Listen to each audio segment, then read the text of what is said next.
दिल्ली विधानसभा चुनाव को लेकर तमाम पार्टियों की तैयारी जोरों पर है। पक्ष प्रतिपक्ष एक दूसरे पर हमलावर है, खासकर कांग्रेस और आम आदमी पार्टी। इन दोनों पार्टियों के बीच फिलहाल जुबानी जंग जारी है। ऐसे में सियासत भी गरमाई हुई है। इस पर शिवसेना यूबीटी के राज्यसभा सांसद संजय राउत का बड़ा बयान सामने आया है, जिसमें उन्होंने कांग्रेस और आम आदमी पार्टी को नसीहत दी है और अपने असली दुश्मन को पहचानने के लिए कहा है। ऐसे में कयास लगाए जा रहे हैं कि कहीं संजय ने सीधा हमला भाजपा पर तो नहीं बोला, क्योंकि कांग्रेस और आम आदमी पार्टी के बाद भाजपा ही एकमात्र ऐसी पार्टी है जो मजबूती से सभी पार्टियों को टक्कर देगी।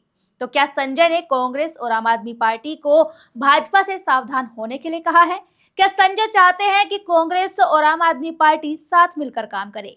जानेंगे इन सभी सवालों का जवाब आज इस वीडियो में। नमस्कार, आप देख रहे हैं द हिंदी टॉप। मैं हूं आपके साथ उपासना सिंह। आगे बढ़ने से पहले आप हमारे चैनल को सब्सक्राइब करें, बेल आइकन दबाना ना भूलें ताकि आप तक पहुंचे हर खबर सबसे पहले।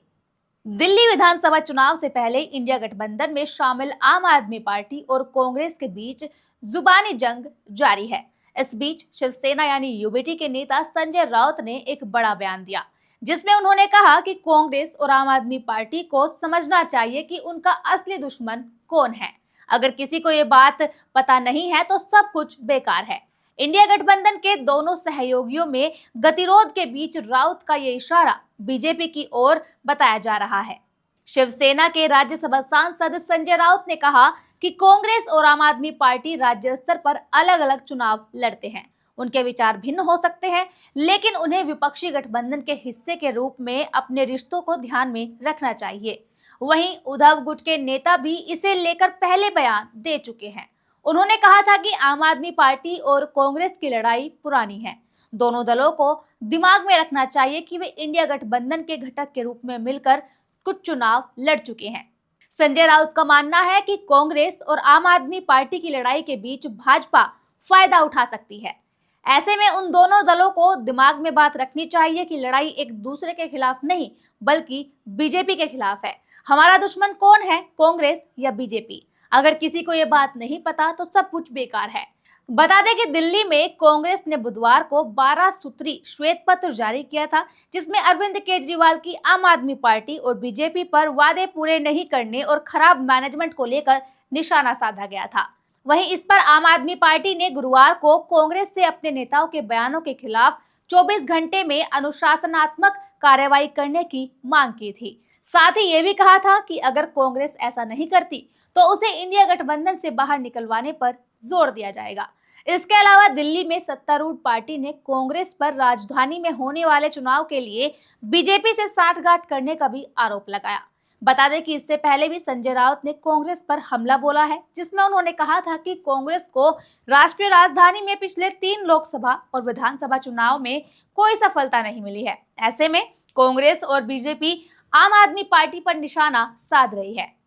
राउत ने यह भी कहा कि कांग्रेस से पंजाब और दिल्ली छीन लिया गया, इसीलिए वो आहत हुई है, जिस कारण दिल्ली विधानसभा चुनाव से पहले ही आम आदमी पार्टी और कांग्रेस में तकरार बढ़ गई है। बताते चले कि दिल्ली में विधानसभा चुनाव 2025 के शुरुआत में ही होने हैं। हालांकि चुनाव के मद्देनजर अभी तारीखों की घोषणा नहीं हुई है। इस बीच दिल्ली में सियासी तापमान बढ़ा हुआ है, जिसको लेकर इंडिया गठबंधन का हिस्सा आम आदमी पार्टी और कांग्रेस ने विधानसभा का चुनाव अलग अलग लड़ने की घोषणा पहले ही कर रखी है, और यही कारण है कि इन दोनों पार्टियों के बीच इतनी ज्यादा अनबन हो रही है।